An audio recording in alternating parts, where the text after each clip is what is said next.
Santo cura de Ars, sermón sobre el aplazamiento de la conversión. Ego vado et quaeretisme, et in peccato vestro moriemini. Yo me voy, me buscaréis, y moriréis en vuestro pecado. San Juan 8, 21. Es una gran miseria, una profunda humillación para nosotros, el haber sido concebidos en pecado original, ya que por él venimos al mundo, como hijos de maldición. Es, indudablemente, otra muy gran miseria el vivir en pecado, mas el colmo de todas las desdichas es morir en él. Es cierto que no pudimos evitar el primer pecado, o sea el de Adán, pero podemos fácilmente evitar aquel en que caemos tan voluntariamente y, una vez caídos, podemos deshacernos de su opresión con la gracia de Dios. ¿Cómo podemos permanecer en un estado que nos expone a tanta desdicha por toda una eternidad? ¿Quién de vosotros no temblará al oír a Jesucristo cuando nos dice que un día el pecador le buscará, pero no le hallará, y morirá en su pecado? Dejo a vuestra consideración el considerar el estado en que descansa quien vive tranquilo en pecado, siendo la muerte tan cierta y tan inseguro el momento. Con gran razón nos dice, pues, el Espíritu Santo, Sap. 5. 6. Que los pecadores se han extraviado en su marcha, que sus corazones se cegaron, que sus espíritus quedaron cubiertos de las más espesas tinieblas, y que su malicia acabó por engañarlos y perderlos. Dilataron su vuelta al Señor para un tiempo que no les será concedido, esperaron tener una buena muerte, viviendo en pecado, pero se engañaron, ya que su muerte será muy desgraciada a los ojos del Señor. Tal es, precisamente, la conducta de la mayor parte de los cristianos de nuestros días, los cuales, viviendo en pecado, esperan siempre tener una buena muerte, confiando en que dejarán el estado de culpa, que harán penitencia y que, antes de ser juzgados, repararán los pecados que cometieron. Mas el demonio los engaña, y no saldrán del pecado más que para ser precipitados al infierno. Para haceros comprender mejor la ceguera de los pecadores, voy a demostraros, 50 grados que cuanto más retrasamos salir del pecado y volver a Dios, mayor es el peligro en que nos ponemos de perecer en la culpa, por la sencilla razón de que son más difíciles de vencer las malas costumbres adquiridas. Segundo, cada vez que despreciamos una gracia, el Señor se va apartando de nosotros, quedamos más débiles, y el demonio toma mayor ascendiente sobre nuestra persona. De aquí concluyo que, cuanto más tiempo permanecemos en pecado, en mayor peligro nos ponemos de no convertirnos nunca. 1. Hablar yo, de la muerte desgraciada de un pecador que muere en pecado, a cristianos que tantas veces han sentido ya la felicidad de amar a un Dios tan bueno y que, por la luz de la fe, conocen la magnitud de los bienes que Jesucristo prepara para los que conserven su alma exenta de pecado. Tal manera de hablar sería mejor para dirigirse a paganos, que no conocen a Dios e ignoran las recompensas que promete a sus hijos. Oh, Dios mío, cuán ciego es el hombre al dejar perder tantos bienes y atraer sobre sí tantos males, permaneciendo en pecado. Si pregunto a un niño, ¿para qué fin Dios te ha creado y te ha conservado hasta el presente? Me responderá, para conocerle, amarle, servirle y por este medio alcanzar la vida eterna. Mas si yo le dijese, ¿por qué no hacen los cristianos lo que deben para merecer el cielo? Esto proviene, me diría, de que han perdido de vista los bienes del cielo, y piensan hallar toda su felicidad en las cosas creadas. El demonio los engañó y los engañará aún. Viven sumidos en la ceguera, 5 en ella perecerán, por más que tengan la esperanza de salir un día del pecado. Decidme, ¿no estamos viendo todos los días a personas que viven en pecado, 5 que desprecian todas las gracias que Dios les envía, buenos pensamientos, buenos deseos, remordimientos de conciencia, buenos ejemplos, la palabra de Dios? Siempre con la esperanza de que Dios las recibirá cuando tengan a bien retornar a Él, ¿no se dan cuenta, en su ceguera, de que, durante ese tiempo, el demonio les va preparando sitio en el infierno? Oh ceguera, ¿a cuántos has echado al infierno, y a cuántos arrojarás hasta el fin del mundo? En segundo lugar, digo que esta consideración debe hacer temblar a un pecador que permanece en el pecado, aunque tenga la esperanza de salir de él. Ante todo, ¿no sois vosotros tan ignorantes para no saber que un solo pecado mortal será la causa de que nos perdamos para siempre si llegamos a morir sin confesarlo, sin haber obtenido el perdón? En tercer lugar, sabemos muy bien que Jesucristo nos recomienda que estemos siempre preparados, pues nos hará salir de este mundo en el momento más inesperado. Y si no dejamos el pecado antes de que nos llame a otra vida, nos castigará sin misericordia. Oh, Dios mío, podremos vivir tranquilos en un estado que nos expone a caer en los abismos. Y si esto no es bastante para conmoveros, Oídme por un momento, o mejor, abrid el Evangelio, y veréis si se puede vivir tan tranquilo, como vosotros vivís, estando en pecado. Todo os está advirtiendo que, si no salís pronto del pecado, vais a perecer. Los oráculos, las amenazas, las comparaciones, las figuras, las parábolas, los ejemplos, todo aquello os dice que, o bien no podréis convertiros, o bien no querréis hacerlo. Oíd lo que el mismo Jesucristo dice al pecador: andad mientras brilla delante de vosotros la luz de la fe. Juan 12:35. Para evitar que, despreciando esa guía, os extraviéis para siempre. En otro lugar, Marc 13:33. Nos dice: vigilad, vigilad continuamente, ya que el enemigo de vuestra salvación trabaja constantemente para perderos. Y además, orad, orad sin cesar para atraer sobre vosotros los auxilios del cielo, pues vuestros enemigos son muy poderosos y astutos. ¿A qué tanto empeño? Nos dice, ¿a qué vivir tan ocupados en las cosas temporales y en los placeres, si dentro de unos momentos lo habréis de abandonar todo? Nada más espantoso que la amenaza de Jesucristo a los pecadores al decirles que, si no quieren volver a Él cuando les ofrece su gracia, día vendrán que le buscarán implorando misericordia, mas Él los despreciará y, a fin de no dejarse conmover por sus oraciones y lágrimas, se tapará los oídos y huirá de ellos. Oh, Dios mío, qué desdicha ser abandonado de vos. ¿Cómo podremos pensar en esto sin morir de dolor? Si sois insensibles a estas palabras, es que ya estáis perdidos. Pobre alma, llora ya desde hoy los tormentos que se te están preparando en la otra vida. Prosigamos, oigamos al mismo Jesucristo, y veremos si nos es dado vivir seguros queriendo permanecer en el pecado. Sí, nos dice, vendré como ladrón nocturno, que procura sorprender al dueño de la casa en el momento en que más confiado duerme. Mat 24:43. Nos dice, igualmente, que la muerte vendrá a cortar el hilo de la vida criminal del pecador en el mismo momento en que su conciencia estará cargada de crímenes, y habrá tomado la buena resolución de librarse de ellos, sin haberlo hecho todavía. En otro lugar, nos dice que nuestra vida transcurre con la rapidez de un rayo que cruza de oriente a occidente. Mat 24:27. Hoy vemos a un pecador lleno de vida y rebosando salud, con la cabeza llena de 1000 proyectos, y mañana las lágrimas de los suyos nos advierten que ya no es de este mundo, del cual ha salido sin saber por qué había venido ni para qué fin. Ese insensato vivió ciego y murió tal como había vivido. Nos dice además Jesucristo que la muerte es el eco de la vida, para darnos a entender que aquel que vive en pecado, es casi seguro que morirá en pecado, a no ser un milagro de la gracia. Es esto tan cierto, que leemos en la historia que cierto hombre hizo del dinero su Dios. Al caer enfermo, ordenó que le trajesen una gaveta llena de oro para gozarse con el placer de contarlo, y cuando ya no tuvo fuerzas para ello, puso su mano debajo del montón hasta que murió. De otro se cuenta que, cuando el confesor le presentó un crucifijo para moverle a contrición, dijo, si este Cristo fuese de oro, valdría muy bien tanto. Ah, no, el corazón del pecador no deja el pecado tan fácilmente como se cree. Vida de pecador, muerte de réprobo. ¿Qué quiere significarnos Jesucristo con aquella parábola de las vírgenes prudentes y de las vírgenes fatuas, según la cual las primeras fueron bien recibidas porque entraron con el esposo, mientras que las otras hallaron cerrada la puerta? Con ello quería Jesucristo mostrarnos la conducta de la gente del mundo. Las vírgenes prudentes representan a los buenos cristianos que se hallan siempre preparados para comparecer delante de Dios, cualquiera que sea el momento en que los llame. Las vírgenes fatuas son la figura de los malos cristianos, que creen constantemente les va a quedar tiempo para prepararse y convertirse, salir del pecado y hacer buenas obras. Así pasan la vida, y llega la muerte, pero ellos no tienen en su haber más que maldades y nada bueno. La muerte les da el zarpazo, Jesucristo los llama a su tribunal para que rindan cuenta de su vida. Entonces quisieran poner en orden su conciencia, se inquietan, quisieran dejar el pecado, pero, ¡ay! No tienen ni tiempo, ni fuerza suficiente, ni tal vez la gracia que sería necesaria. Al suplicar a Dios que tenga de ellos compasión y sea misericordioso, les responde que no los conoce, les cierra la puerta, es decir, los arroja al infierno.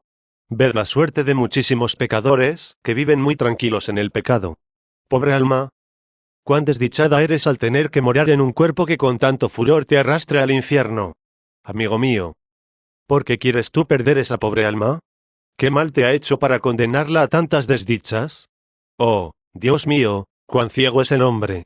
En segundo lugar, he de deciros que en el comportamiento de Esaú hallamos el verdadero retrato del hombre que se pierde, vendiendo su patrimonio por un plato de lentejas. Durante algún tiempo, Esaú vivió totalmente insensible a su pérdida. Gen. 25. 34. Solamente pensaba en divertirse y entregarse a sus placeres. Llega, empero, el momento en que entra en sí mismo, recordando la falta cometida, pero, cuanto más reflexiona, más se convence de la magnitud de su ceguera. Desconsolado por su desgracia, mira si será posible una reparación. Usa de las súplicas, de las lágrimas, de los sollozos, para procurar mover el corazón de su padre. Pero es demasiado tarde, el padre dio ya la bendición a otro, sus súplicas son desatendidas, sus instancias no son escuchadas. En vano se inquieta, no hay más remedio que resignarse a permanecer en la miseria y morir en ella. Ved aquí lo que acontece en todo tiempo al pecador: vende a su Dios, a su alma y el lugar que en el cielo tiene destinado, por menos de un plato de lentejas, esto es, por el placer de un instante, por un pensamiento de odio, de venganza, por una mirada o un tocamiento deshonesto consigo mismo o con otros, por un puñado de tierra, por un vaso de vino. ¿Por qué miseria eres entregada, alma hermosa? Vemos también, en efecto, a esos pecadores vivir tranquilos por algún tiempo, tan en paz, a lo menos aparentemente, como si en su vida no hubiesen realizado más que buenas obras. Unos piensan en sus placeres, otros en los bienes de este mundo. Pero, como aconteció a Esaú, llega el momento en que reconocen su falta, quisieran poderla reparar, pero es demasiado tarde. Gimiendo y derramando lágrimas, conjuran al Señor para que les devuelva los bienes que ellos vendieron, esto es, el cielo, mas el Señor hace cual el padre de Esaú, les responde que dio su lugar a otro. En vano ese pobre pecador exclama e implora misericordia.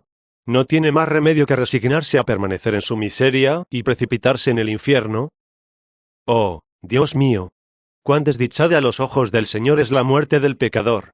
¿Cuántos hacen como el desgraciado Sísara, a quien una pérfida mujer adormeció dándole a beber un poco de leche, y aprovechóse de aquella oportunidad para quitarle la vida, sin que el infeliz tuviese lugar a llorar la ceguera, que significaba el poner la confianza en aquella pérfida? Así también, ¿cuántos pecadores hay a quienes la muerte se lleva tan rápidamente, que no les deja tiempo para llorar la ceguera de haber permanecido en el pecado? ¿Cuántos hay también que imitan al impío Antíoco, que reconocen sus crímenes, los lloran e imploran misericordia sin que les sea dado obtenerla, y descienden al infierno lanzando esas desesperantes súplicas no atendidas? Y este es el fin de innumerables pecadores. No cabe duda de que ninguno de nosotros quisiera tener una muerte desgraciada, en lo cual no andamos ciertamente fuera de razón. Mas lo que me desconsuela, es el que viváis en pecado y estéis en gran peligro de perecer en él. No soy tan solo yo quien lo dice, sino que es el mismo Jesucristo quien lo asegura. ¿No es verdad, amigo mío, que estás pensando, dejemos hablar al cura, y hagamos nosotros nuestra vida ordinaria? ¿Sabes, amigo mío, la que te acontecerá dejando hablar al cura? ¿Y qué quiere usted que me acontezca? Pues, amigo mío, que te condenarás. Mas yo confío que no será así, pensarás tal vez. Hay tiempo para todo. Amigo mío, podemos muy bien tener tiempo para llorar y para sufrir, pero no para convertirnos. Y para que te convenzas voy a contarte un ejemplo espantoso. Refiérese en la historia que un hombre de mundo, que durante largo tiempo había vivido en el mayor desorden, se convirtió y perseveró una temporada en aquellas buenas disposiciones. Pero al fin recayó, sin pensar ya más en volver a Dios. Sus amigos no cesaban de orar por él, mas él despreciaba todo cuanto se le advertía para su bien. En aquella misma época anunciáronse ejercicios, los cuales debían darse al poco tiempo. Creyóse que aquellas circunstancias serían oportunas para mover el pecador a aquel a aprovechar la ocasión que Dios le ofrecía de poder entrar de nuevo en el camino de la salvación. Tras muchas súplicas e instancias por parte de sus amigos, y después de haber él rehusado y resistido obstinadamente, al fin accedió, dando palabra de que asistiría a los ejercicios con los demás. Mas, ¡ay! ¿Qué aconteció? ¡Oh! ¡Cuán temibles e impenetrables son los juicios de Dios!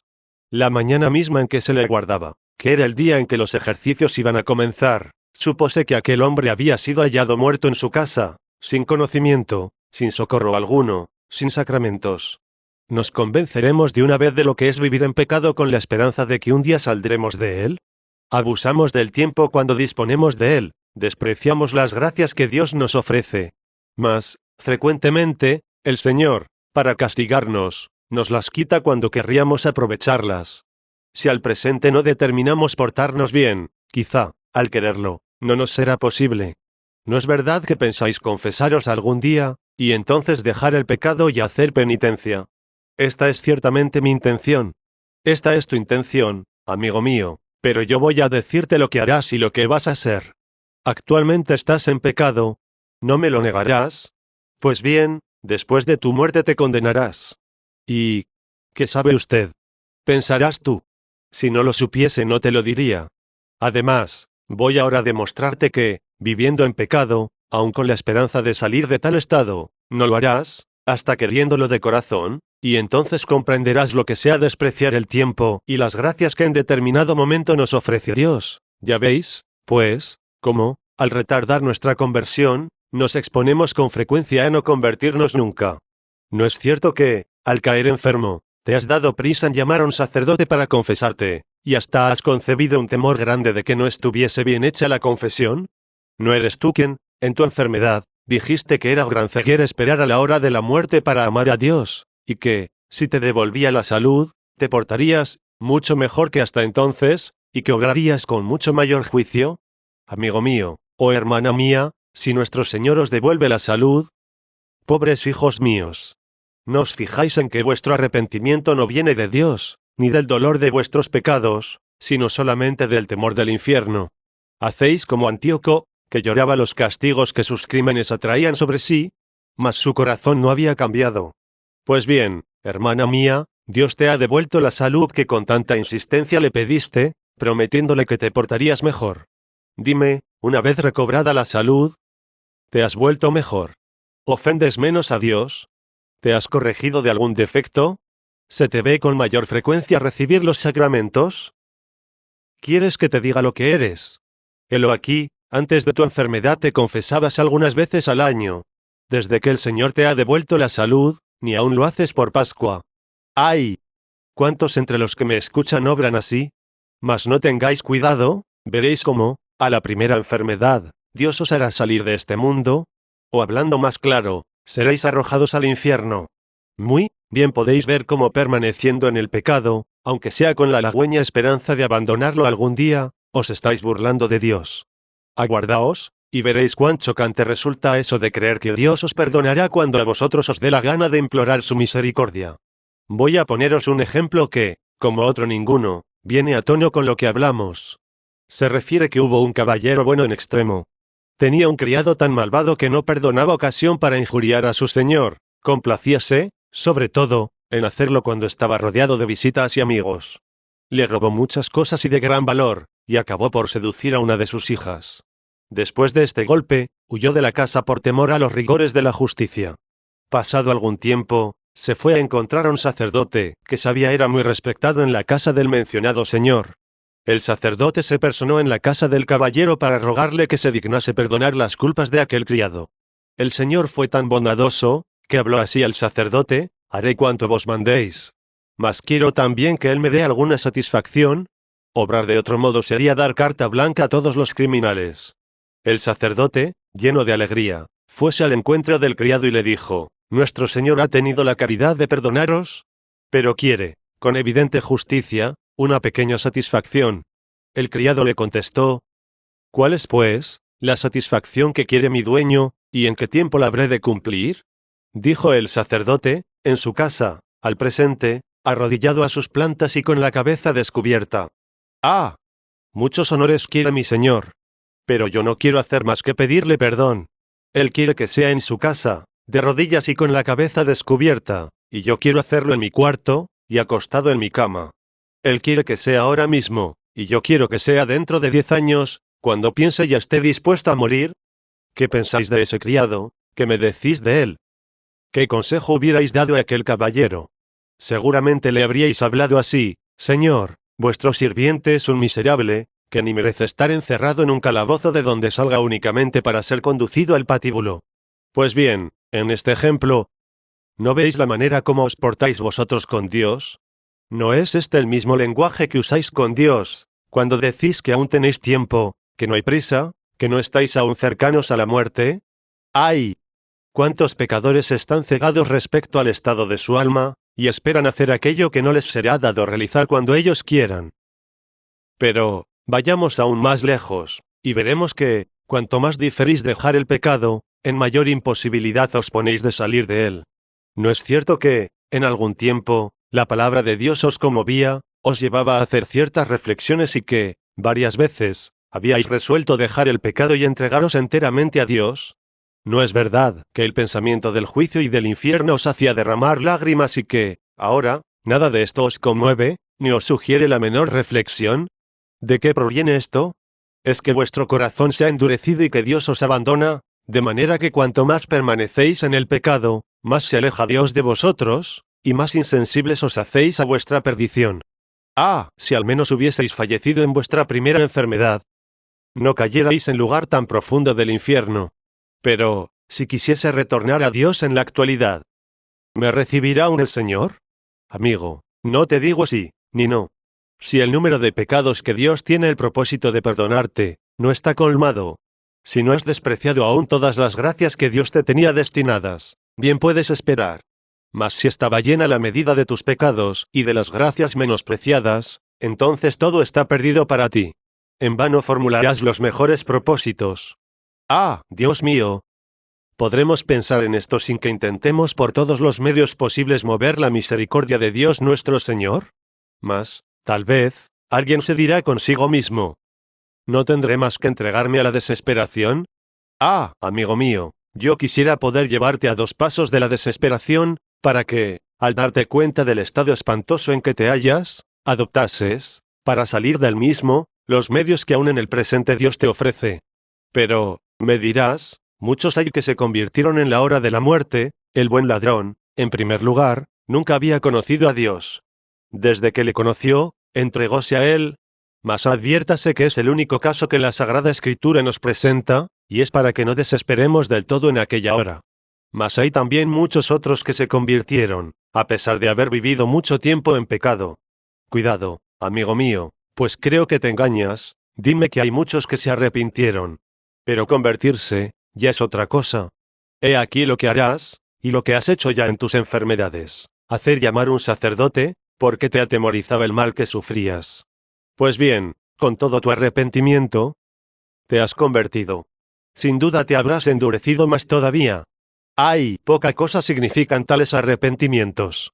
En tercer lugar, y avanzando en nuestros razonamientos, voy a mostraros cómo en vuestra manera de vivir nada hay que pueda haceros confiar.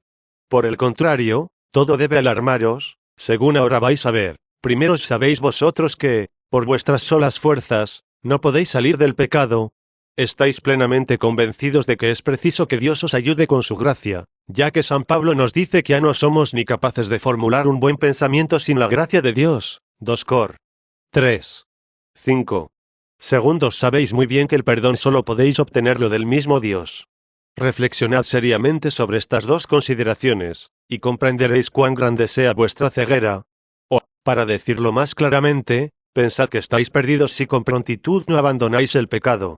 Más decidle, es precisamente despreciando las gracias del buen Dios, como podéis esperar mayores fuerzas para romper con vuestros malos hábitos. ¿No es, por ventura, todo lo contrario lo que debéis esperar? Cuanto más allá lleguéis en vuestros extravíos, más merecedores os haréis de que Dios se aparte de vosotros y os abandone. De lo cual concluyo yo que, cuanto más retraséis el retornar a Dios, mayor es el peligro en que os ponéis de no convertiros nunca. Hemos dicho que solo de Dios podemos obtener el perdón. Pues bien, dime, ¿será multiplicando tus pecados como vas a asegurarte el perdón de tu Dios? Anda, amigo. Eres un ciego, vives en el pecado para morir en él, y serás condenado. He aquí, amigo mío, a dónde te llevará tu manera de orar y tu manera de vivir: vida de pecador, muerte de réprobo. Mas, para que mejor sintáis todo esto, avancemos hasta el momento fatal en que va a terminar nuestra vida. 2. Tengo por seguro, ante todo, que todos vosotros habéis resuelto hacer una buena muerte, convertiros y dejar el pecado. Vamos, pues, junto a fulano, que está moribundo, y hallaremos a un sujeto tendido en su lecho, cuya vida ha sido, como la vuestra, vida de pecado, mas sin faltarle jamás la esperanza de que antes de morir saldría de tan miserable estado. Examinadle bien, considerad atentamente su arrepentimiento, su dolor, su confesión y su muerte. A continuación, considerad lo que sois, y veréis también lo que será de vosotros otro día. No nos apartemos de la cabecera de ese moribundo, antes de que su suerte esté decidida para siempre. Aunque vivió en el pecado y en los placeres, se había prometido constantemente tener una buena muerte, y reparar todo el mal cometido durante su vida. Grabad indeleblemente esto en vuestro corazón, para que nunca os olvidéis de ello, y tengáis siempre presente ante vuestros ojos la suerte que os espera. Os diré, primeramente, que durante toda su vida estuvo siempre impedido por obstáculos, que él juzgaba insuperables. Lo primero que creía imposible dejar sus malos hábitos. Otro obstáculo era la creencia de que no contaba ni con la gracia ni con fuerzas suficientes. Aunque en pecado, comprendía muy bien lo costoso, lo difícil que es hacer una buena confesión y reparar toda una vida que no fue más que una cadena de horrores y crímenes. Sin embargo, el tiempo llega, el tiempo urge. Es preciso dar comienzo a lo que nunca se quiso hacer, es preciso internarse en su corazón, verdadero abismo de iniquidad, semejante a un matorral erizado de tantas y tan temibles espinas, que uno no sabe por dónde echar mano, y acaba por dejarlo todo tal como está. Mas la luz del conocimiento va extinguiéndose poco a poco, y, sin embargo, él no quiere morir en tal estado. Quiere convertirse, es decir, quiere dejar el pecado antes de morir.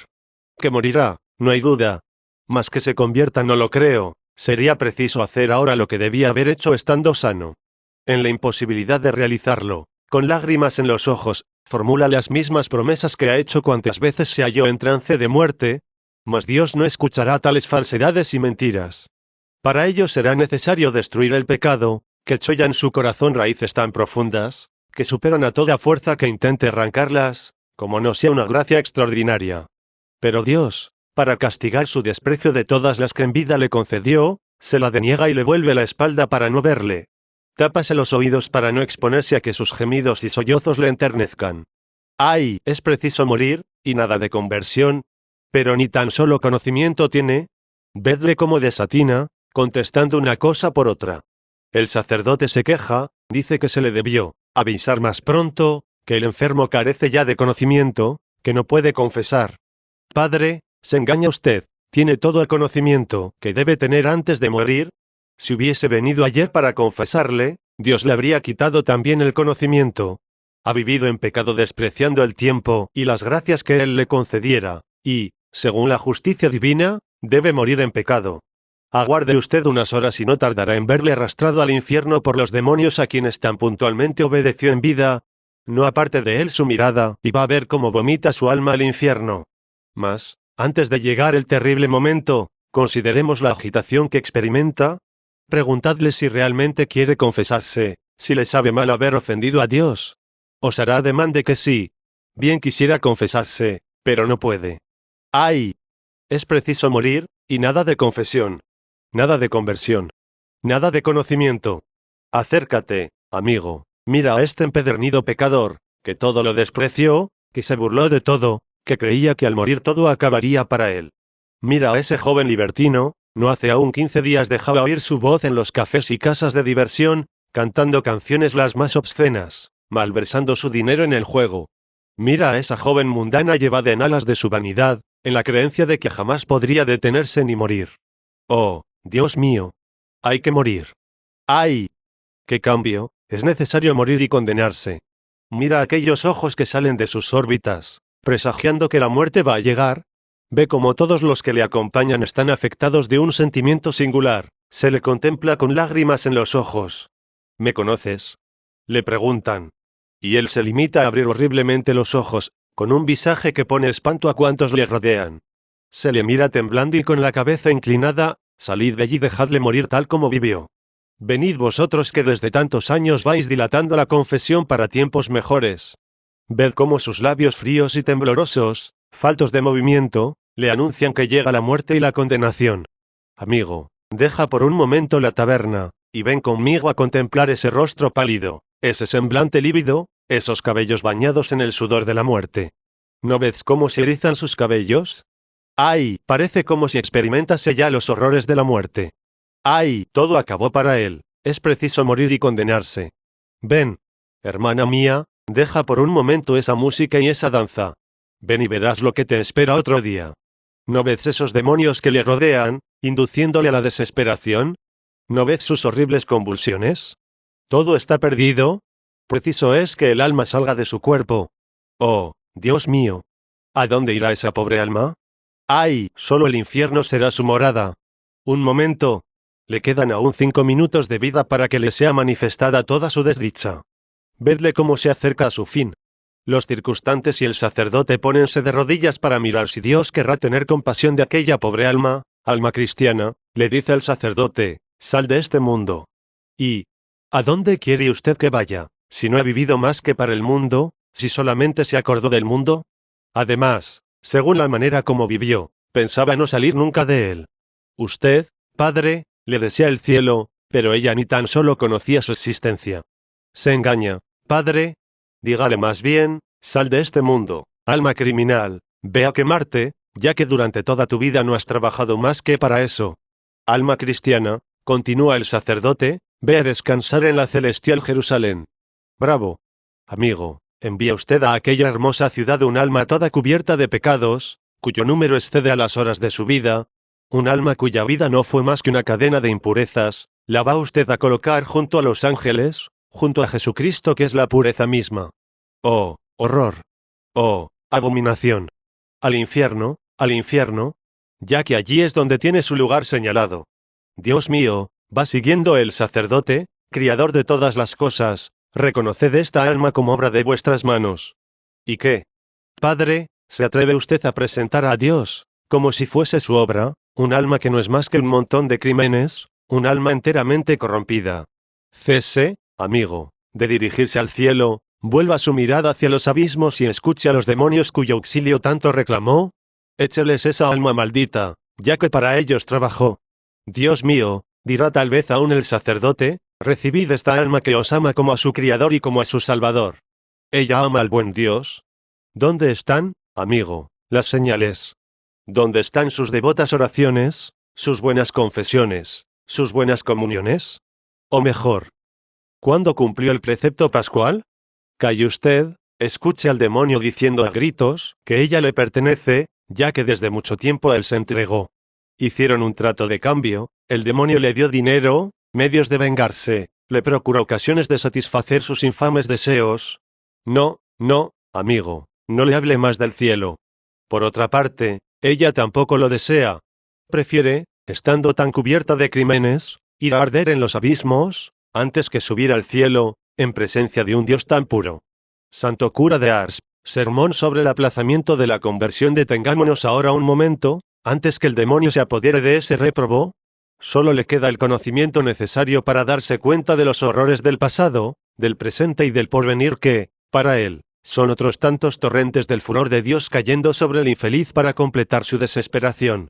Dios permite que en el espíritu de ese desgraciado que todo lo despreció, se te presenten juntos en aquel momento todos los medios que le ofreciera para salvar su alma.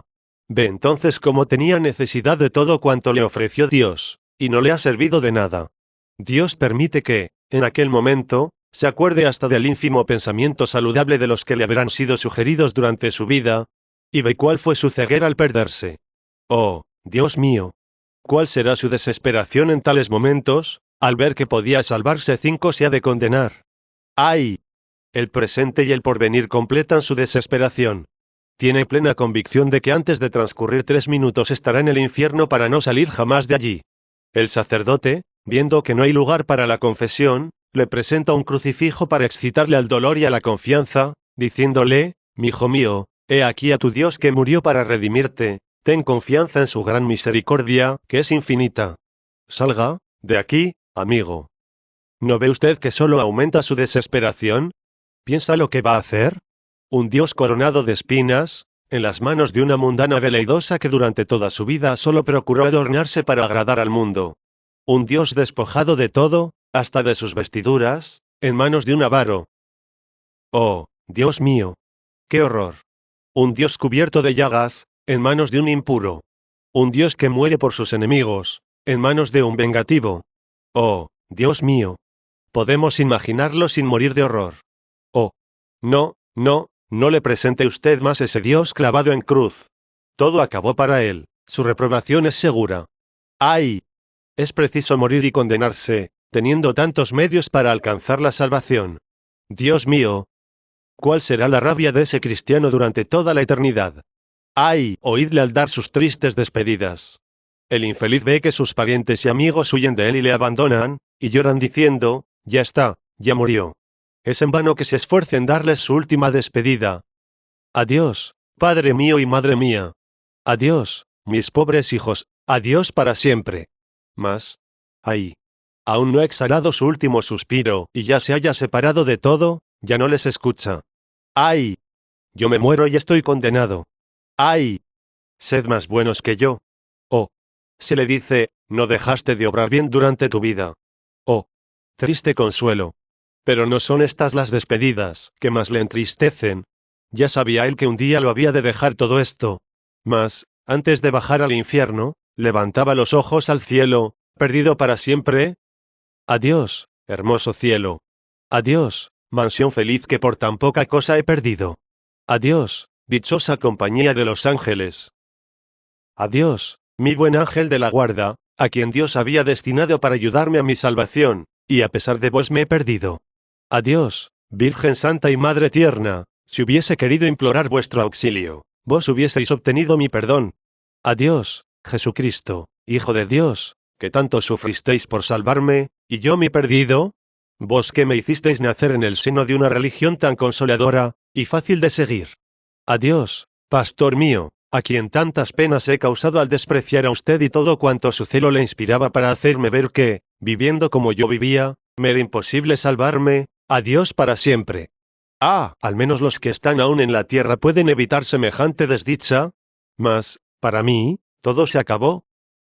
Sin Dios, sin cielo, sin felicidad. Siempre llorar, siempre sufrir, sin esperanza de fin. Oh, Dios mío, cuán terrible es vuestra justicia. Eternidad. Cuántas lágrimas me haces derramar, cuántos clamores me haces exhalar. Yo que viví constantemente en la esperanza de que un día había de salir del pecado y convertirme. ¡Ay! La muerte me ha engañado, y no he tenido tiempo. Ah, hermano mío, nos dice San Jerónimo. ¿Quieres permanecer en pecado, y temes perecer en él? Nos refiere este gran santo que un día fue llamado para visitar a un pobre moribundo y, al verle muy atemorizado, le preguntó qué era lo que tanto parecía asustarle. ¡Ay, padre! Estoy condenado. Y diciendo estas palabras, exhaló el postrer suspiro. Oh, infortunado destino el de un pecador, que ha vivido en pecado. ¡Ay! ¿A cuántos ha arrastrado el demonio al infierno, con la esperanza de que se convertirán? ¿Qué vais a pensar, vosotros que me escucháis, y no practicáis la oración, ni os confesáis, ni pensáis en convertiros? Dios mío, ¿podrá uno permanecer en una situación que en todo momento expone a caer en los abismos? Dios mío, dadnos la fe, que nos hará conocer la magnitud de nuestras desdichas si nos perdemos, y nos pondrá en la imposibilidad de permanecer en pecado.